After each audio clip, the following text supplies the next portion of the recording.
अस्सलाम वालेकुम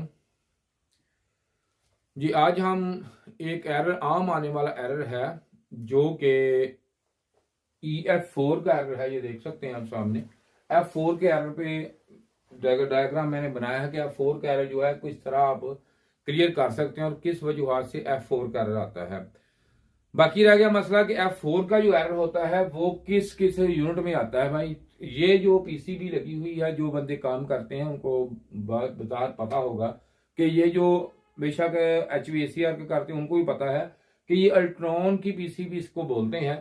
और ये यहाँ पे डॉलेंस, पेल, कैनवर्ड, चेंगहोंगरूबा, इलेक्ट्रोलैक और काफी कंपनियां ये वाली जो पीसीबी है ये यूज करती हैं। तो अगर यूज करती हैं तो इनके एरर भी तकरीबन तकरीबन सेम ही होते हैं। तो इसमें F4 का एरर जो है वो आम एक आने वाला एरर है। वो एरर होता है इसके डिस्चार्ज ट्यूब सेंसर का। जो कंप्रेसर के ऊपर एक डिस्चार्ज पाइप लगा होता है कि जहां से डिस्चार्ज होती है गैस, या वहां पे या कंप्रेसर की बॉडी भी डिस्चार्ज की तरह ही टेम्परेचर, उसका भी उतना ही टेम्परेचर होता है जहां पे ये होती है सुपर हीटिंग। तो वहां पे भी ये इसकी उतना ही टेम्परेचर होता है, वहां पे भी ये डिस्चार्ज का जो सेंसर है लगा होता है। तो जैसा कि मेरे हाथ में ये पकड़े हुए 3 सेंसर इसके होते हैं। ये देखें, ये जो सेंसर है ये इसकी ब्लैक वायर है। हो सकता है किसी और में कोई और ये वायर दे दें, लेकिन इसका जो चेक करने का तरीका है आम रूटीन में, इसके ऊपर देखें एक हीट प्रूफ स्लीव होती है और ये इसके सेंसर उसके डिस्चार्ज ट्यूब के ऊपर यहाँ पे इस तरह लगाया जाता है। तो ये अगर कोई भी सेंसर आप चेक करें, एनटीसी पीटीसी दोनों में टेम्परेचर जो होता है, जो 25 सेंटीग्रेड जहां पे टेम्परेचर हो वहां पे आप उसको जो है करके 25 टेम्परेचर पे उसको अगर हो, ये इसका जो एम्बिएंट टेम्परेचर है 25 हो, तो वो आपको एग्जैक्ट ये बताएगा कि वहां पे इसके जो है इसका जो के है, इसके जो इसकी वैल्यू है वो आपको एग्जैक्ट मिलेगी। ये 50 के का होता है।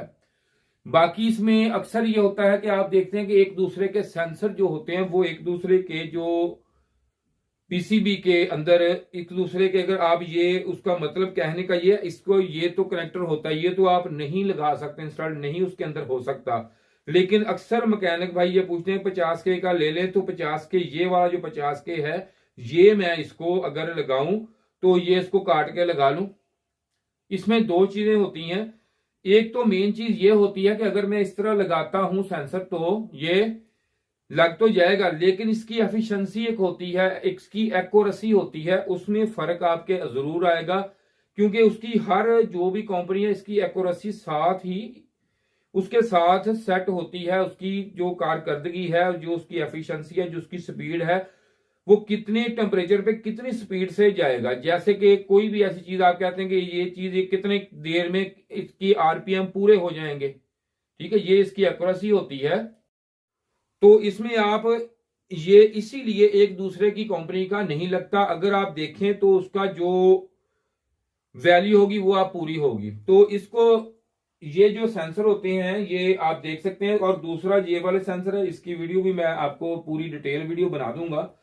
तो इसकी 50 के की वैल्यू होती है। और अगर आप इसको किसी तरीका से इसको काट के यहाँ पे इसको जोड़ लगाना चाहें या इसको ज्वाइंट लगाना चाहें, तो एक तो यह है कि आम वायर की तरह आगे पीछे, दूसरे नंबर पे इसको लाजमी सोल्डिंग करनी है। ये वैसे अगर आपने वैसे ही कर दिया तो इसमें खुद कुछ वक्त के बाद कार्बन बनेगा, कार्बन बनने के बाद बाकी जो भी होगा फिर उसका जो है यहाँ पे इसके फर्क आ जाएगा ये।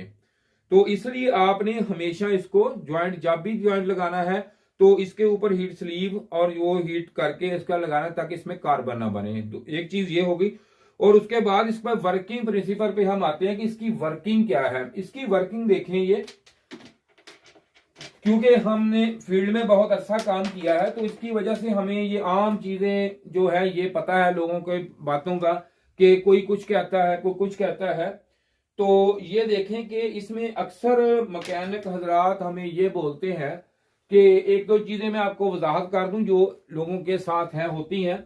एक तो ये कहते हैं कि यहाँ पे इसके अगर वोल्टेज आए यहाँ पे तो ये हमारा ठीक है। एक तो ये बात गलत हो गई।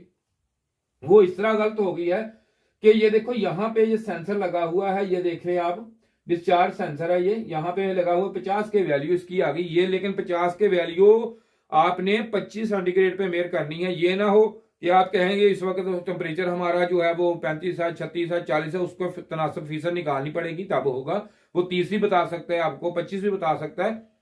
इसलिए ये आपने ये चीज गौर करनी है, नोट रखनी है। ये ना हो आप कहें कि 50 का बताया था, अब ये तो खराब है, खराब नहीं है। अब इसमें फॉल्टी उस वक्त ही आप कह सकते हैं ये डेड हो या वो उसकी एक्यूरेसी खराब हो, तभी मसला आ जाता है। लेकिन वोल्टेज पे बात हो रही कि यहां पे 5 वोल्टेज, आपके सेंसर जो होता है वो हमेशा उतने वोल्टेज यहां पे आएंगे कि जितने वोल्टेज पे मैक्रो प्रोसेसर ऑपरेट होगा। जैसा कि ये वाला मैक्रो प्रोसेसर है जो इस पीसीबी में है, ये 5 वोल्ट पे ऑपरेट होता है। अगर आप इसी तरह ग्री में चले जाएं, ग्री में होता है 3.3 का होता है, किसी में 5 का भी होता है 3. इसलिए यहां पे जो मैक्रो प्रोसेसर जितने वोल्टेज पे ऑपरेट होगा वो उतने वोल्टेज यहां पे आपको मिलेंगे। अब वोल्टेज कैसे मिलेंगे? वोल्टेज ऐसे मिलेंगे, ये देख सकते हैं आपके सेंसर जो है ये सीरियल सर्किट में यहां पे काम करता है, क्योंकि जैसे जैसे इसकी जो पावर है कम ज्यादा होती है, इसकी जो एक्यूरेसी, उसी तरह यहाँ पे इसके वोल्टेज में फर्क आता है। तो इस पे एक चीज बिल्टन की हुई होती है, उन्होंने प्रोग्रामिंग की होती है कि अगर इसमें इसके जो ये इतने वोल्टेज आए इसमें, तो उस वक्त इसने ये काम करना है, ये चीज इसमें बिल्टन है। तो अब आपको ये तो पता चल गया कि ये चीज इसमें बिल्टन है, लेकिन ये वोल्टेज कहां से आए? वोल्टेज आए ये देखें 7805 से 5 वोल्टेज। अगर यहां पे इसके लगे हुए हो 3 सेंसर हैं, जैसे आपको पता है कि 3 सेंसर हैं, तो ये तीनों ही ऐसे ऐसे तीनों ये इस तरह लग जाते हैं, ये इस तरह होंगे। और यहां से दूसरी तरफ से ये देखें एक ये, और इसी तरह से यहां से रेजिस्टेंस वगैरह लग के जो भी है इसमें सर्किट बनाया हुआ कंपनी ने, उसी तरह ये उसके साथ इसी तरह होगा। अब हम इसको चेक कैसे करेंगे? एक ये चीज आ गई। दूसरा जो इसमें चीज होती है, अक्सर बंदे मैकेनिक मैंने सुना है कि जितने के का सेंसर है जी उतने के की यहाँ पे असेंबली या जो भी रेजिस्टेंस है यहाँ पे वो लगेगी। भाई ये देखें, अब ये जो है, ये मैंने जो डायग्राम इसका दिया है आपको, ये मैंने इसका आपको पूरा डायग्राम दिया है। तो ये देख सकते हैं आप इस पीसीबी में, इसमें तो ये 50 के का नहीं लगा हुआ, ये देखिए कहीं भी नहीं हुआ।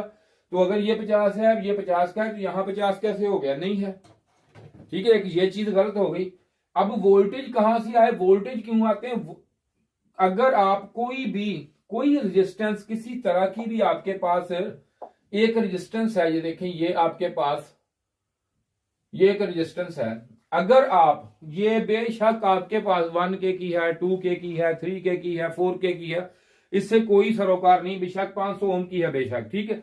तो होगा क्या? अगर यहां से आप इसको 5 वोल्टेज यहां पे अप्लाई कर देंगे तो यहां पे एसी और डीसी में इसकी उल्टी सीधी साइड भी नहीं होती, तो यहां पे इसके जो है 5 वोल्टेज ही आपको मिलेंगे, इसमें कोई फर्क नहीं आएगा जितनी देर तक इस पे लोड ना डले। तो अब इस पे लोड डलने के लिए, इसका एक्यूरेसी पूरी करने के लिए यहां पे 5 है, तो आपको यहां पे इसको प्लस दे दिए हमने, 5 वोल्टेज दे दिए। जो ही 5 वोल्टेज देते हैं तो अगर आप यहां सीधा चेक करेंगे तो 5 ही होगा। तो इसके वोल्टेज को कंट्रोल करने के लिए ये पुल डाउन, यहां पे हम एक रेजिस्टेंस अप्लाई करेंगे, पुल डाउन, ये देखें पुल डाउन। अब इसके हिसाब से इसकी जो है हम निकाल सकते हैं कि यहां पे हमें कितने वोल्टेज मिलेंगे। मिसाल के तौर पर अगर यहां पे 5 है, तो अगर मैं ये रेजिस्टेंस लगी हुई है हमारी, इसकी वैल्यू को, दोनों को, इसको आपको पता होना चाहिए, उसके हिसाब से इसकी जो ये वाली रेजिस्टेंस है ये मैं इसके हिसाब से लगाऊंगा। ये मेरी एक वीडियो पड़ी है पूरा, इसमें पुल डाउन पुल अप का पूरा सेटअप किस तरह लगाना है, किस तरह करना है, किस तरह, वो आप देख सकते हैं। बहरहाल इसमें अगर मैं यहाँ पे एक 10 के की रेजिस्टेंस अप्लाई कर देता हूं, तो ये जो मैं लगाऊंगा, अगर मैं इसको पुल डाउन को लगा देखूंगा 2 के की, तो यहाँ पे हमारे वोल्टेज और ज्यादा, अगर मिसाल तो 3 वोल्टेज आ गए, यहां से 3 हो गए, तो ये मैं अगर यहाँ पे इसके अलावा यहाँ पे 1 के की यहाँ पे अप्लाई कर दूंगा तो ये वोल्टेज और कम हो जाएंगे, ठीक है। इस लिहाज से, इस तरीका से ये काम करती है पुल डाउन। अब हम आ जाते हैं इस तरफ, इसको, तो अब यहां पे ये देखें, ये पुल डाउन जो रेजिस्टेंस है, ये इसकी जो है, अगर आप इसको निकाल के चेक करेंगे तो उस वक्त यहां पे 5 वोल्टेज, यहां पे आपके 5 वोल्टेज, यहां पे आपके पूरे 5 वोल्टेज यहां पे आपको मिल जाएंगे। तो अगर आप यहां से इसको लगा के चेक करेंगे तो उस वक्त इसके वोल्टेज आपको, इसकी जो टेम्परेचर, एम्बिएंट टेम्परेचर है, इसका जो टेम्परेचर है उसके हिसाब से आपको यहां पे वोल्टेज मिलेंगे। लेकिन एक रूल है इसका, जो ये जो हमारा मैक्रो प्रोसेसर है, इसका एक रूल है जिसकी वजह से इसको इसी पे इस्तेमाल किया जाता है। वो रूल ये है कि इसमें से अगर वोल्टेज आप इसको कोई और वर्किंग के लिए वोल्टेज देते हैं, अगर किसी वर्किंग के लिए इसको वोल्टेज यहां से अगर देते हैं या आप इससे ये देखें लेते हैं, दोनों कंडीशनों में ये वोल्टेज इससे आगे से भी कम होंगे।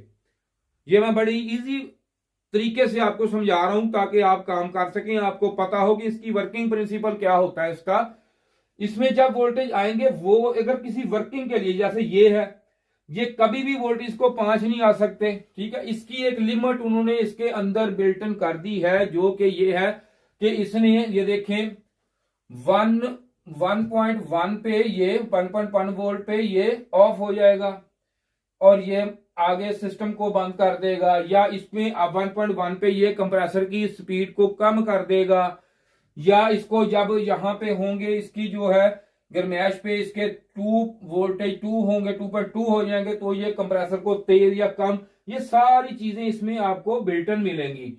क्योंकि ये अब मैं इसका आपको ये बता रहा हूं क्योंकि इसमें अगले सेशन में आपको मजीद जो इसमें चीजें हैं वो भी मैं आपको सारी इसकी A to Z बता दूंगा कि इसको और किस किस तरीके से आप चेक कर सकते हैं। अब आगे सिलसिला आ गया इसका, अब आपका एरर आ गया, F4 का एरर आ गया। F4 का एरर जो ही आपको मिलता है, सबसे पहले आपने ये चेक करना है कि इसके जो सेंसर हैं वो वैल्यू हमारी ठीक है इसकी या नहीं ठीक है इसकी। ये चीज आप इसमें देख सकते हैं, इसकी सेंसर की वैल्यू वगैरह आप देखें, अगर वो आपको ठीक मिल रही है, सब कुछ ठीक है, तो फिर इसमें वोल्टेज जो है वो आपको मिलेंगे। जैसे मैंने आपको बताया, अगर ये वाली जो रेजिस्टेंस है ये आपकी डेड होगी तो 5 के 5 यहां पे आ जाएंगे, तो इसका एरर हो जाएगा, एरर आ जाएगा।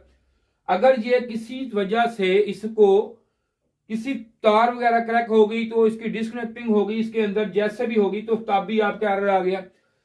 तो अगर इसकी वैल्यू डी वैल्यू होगी या इसकी होगी, तब भी यहां पे जो है इसको एरर देगा ये। अगर आपकी इसकी वैल्यू भी ठीक है, इसकी वैल्यू भी ठीक है, यहां पे आपने वोल्टेज जो देखने हैं वो भी आपके एग्जैक्ट ओके आ रहे हैं, पॉइंट ठीक है, तो फिर इसमें क्या है, इसमें सीधा सीधा बात है कि आपका जो मैक्रो प्रोसेसर है ये वाला डेड हो गया, ये खराब है, फिर आप इसको रिपेयर नहीं हो सकती जितनी देर तक या मैक्रो प्रोसेसर चेंज हो, तो उसके अलावा इसका हल कोई नहीं।